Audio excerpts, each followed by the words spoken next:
Hey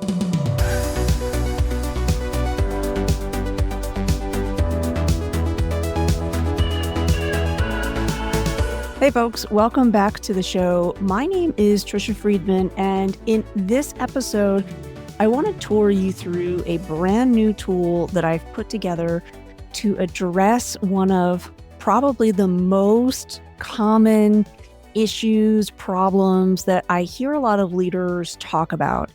And that is the problem of having better communication when collaborating.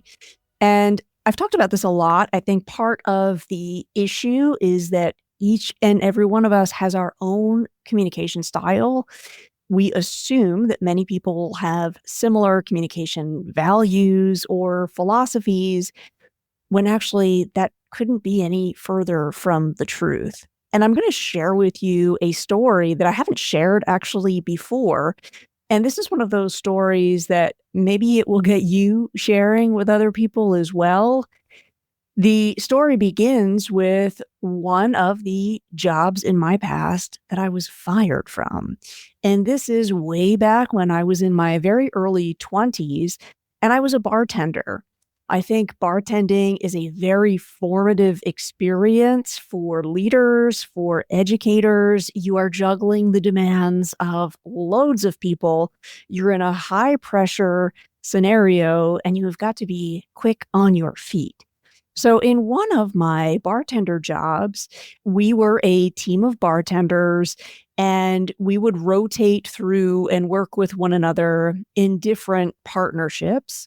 And it was really interesting because being on a different squad of bartenders meant the night was going to be very different. Even if you just swapped one person in differently, it made a huge difference.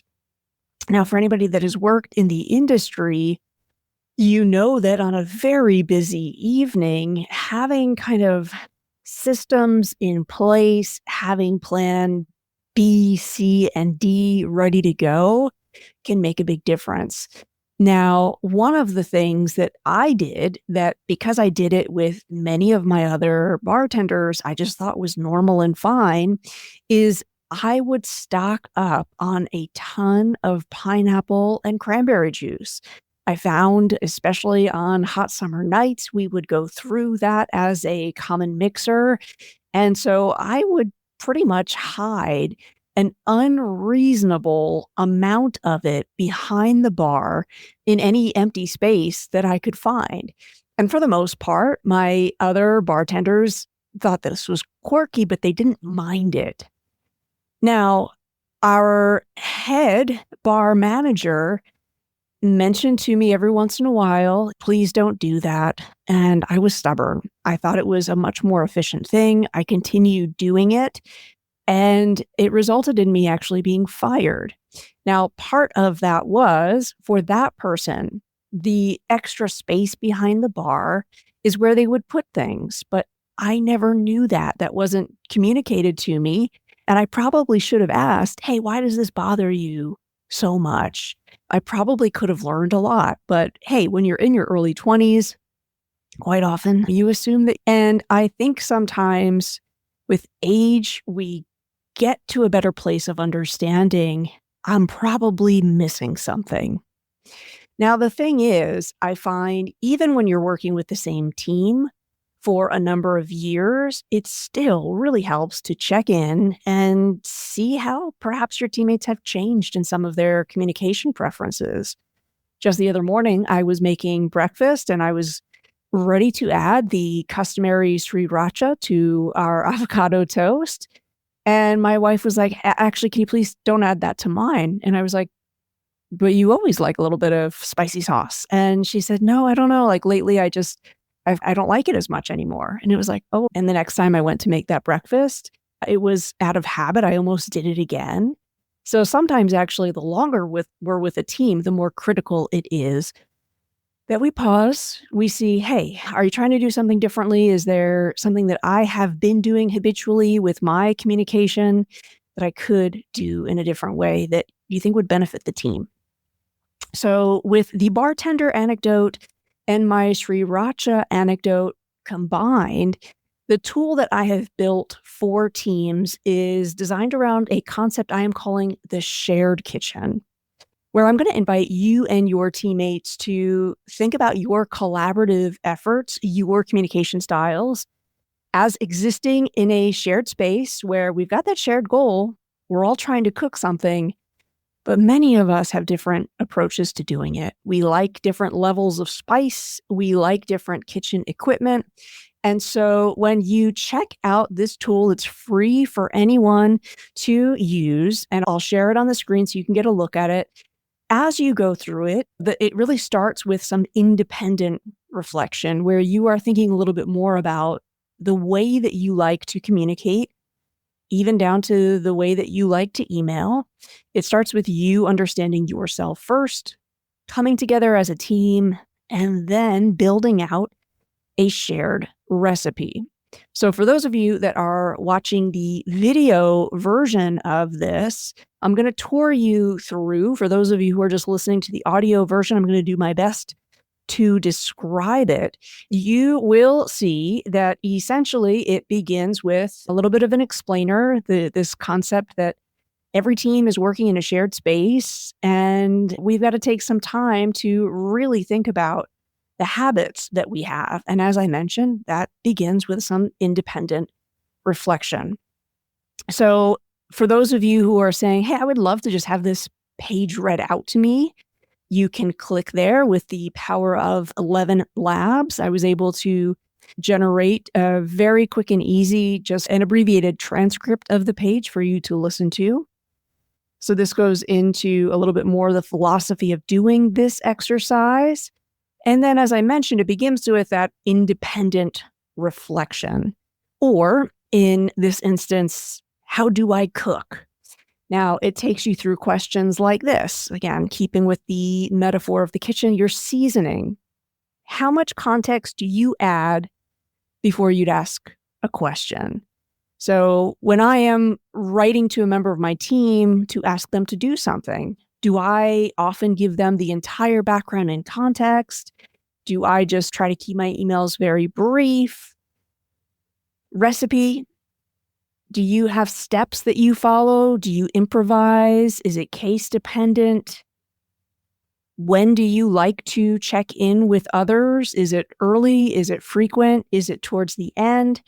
Again, you've got a list of questions here, and with another AI tool called HeyGen, I bring you my avatar. There's a very short video where I actually sat down and I wrote out my 5 responses, because I know sometimes when you're doing reflection, it can be useful to hear out the way that somebody else has thought about those questions. So if you can click on that video there, and my avatar will tour you through my 5 answers.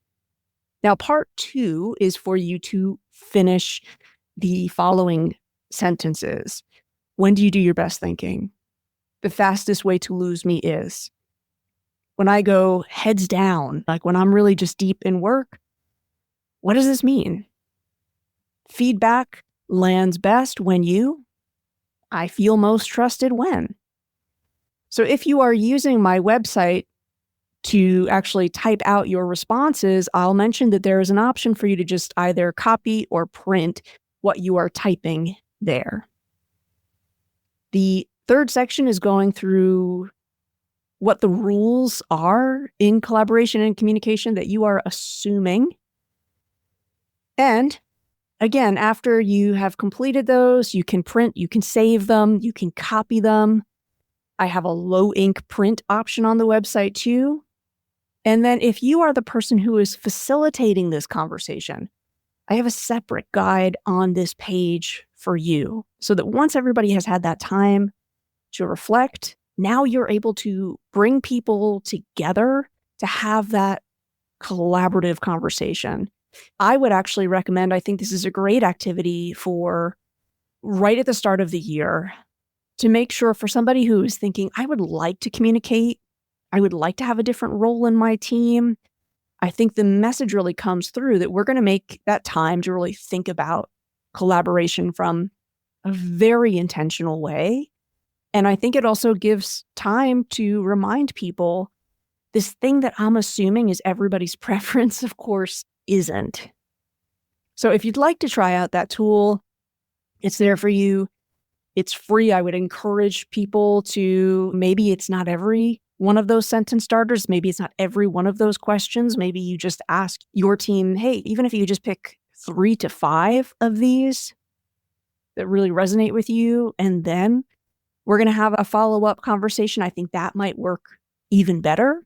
I think you might even want to share some of these questions and say, hey, can we revise? What is it that we want to be reviewing or reflecting on? Now, there's one other thing that I want to mention, and that is the design of this page. Once I came up with the concept and I was thinking through what I wanted this tool to do, I knew that I wanted to host it on my website. So I had really my thoughts in a working Google Doc, and I did not want to have to spend hours and hours on my WordPress site. I wanted to make sure that it was coded in a visually dynamic way, also a seamless way. I wanted to make sure that fonts were used to elevate the reading experience and to make it really scrollable or scannable. And a thing that I have been doing more with Codex, that is the vibe coding or the generative code tool from OpenAI. What I've been using with Codex and Claude Code, and maybe this is because I'm a middle child, is what I've been doing is I've been giving both of them the assignment, if you will, explaining, hey, this is what I'm working on. I want it to be a page on my WordPress site. I give it some parameters in terms of the colors, but I also then, I tell it you're going to be running in competition with.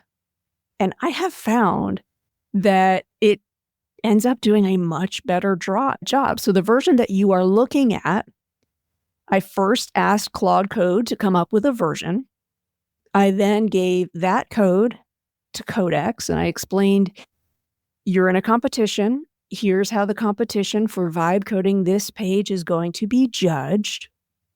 Do your best job.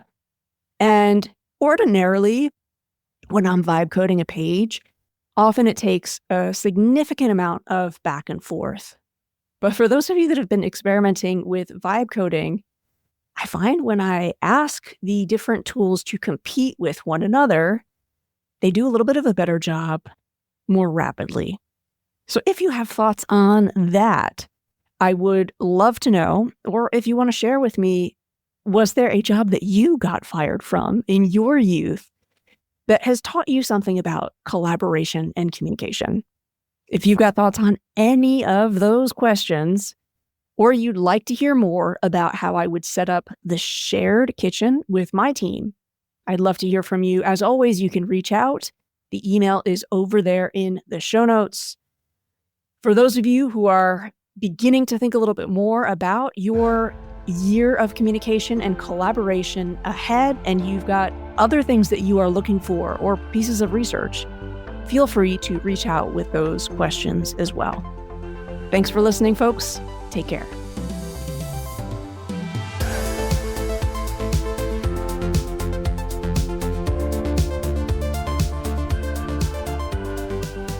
Thanks again for listening, folks. Just a reminder, if you enjoy the conversations on this podcast and you are looking to learn a little bit more with Shifting Schools, you might want to check out our free Substack.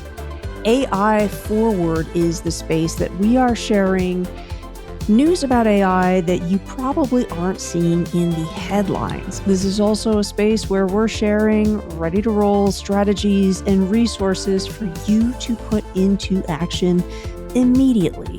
You probably are hearing an awful lot about the idea of being human-centered in this new era of AI.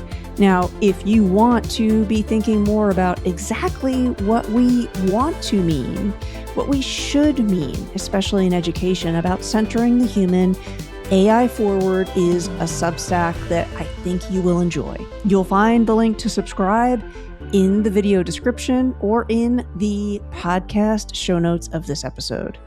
Thanks again. See you next week.